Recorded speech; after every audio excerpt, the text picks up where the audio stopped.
বান্ধবী, তুই আমার একটা কাজ করে দিতে পারবি? আমি আমার জামাইকে একটা পরীক্ষা করে দেখতে চাই সে আমাকে কতটুকু ভালোবাসে। শুন, তুই ওর দোকানে গিয়ে ওকে একটু পটানোর চেষ্টা করবি। আচ্ছা ঠিক আছে বান্ধবী, আমি আজকেই যাব তোর জামাইয়ের দোকানে। আমার সাথে তাহলে তুই কালকে দেখা করিস, ও কি বলে তোকে জানাবো।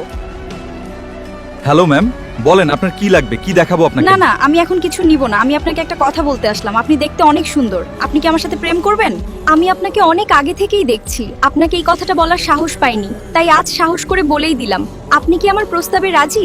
সরি ম্যাম, আমি আসলে বিবাহিত আর আমি আমার বউকে অনেক ভালোবাসি।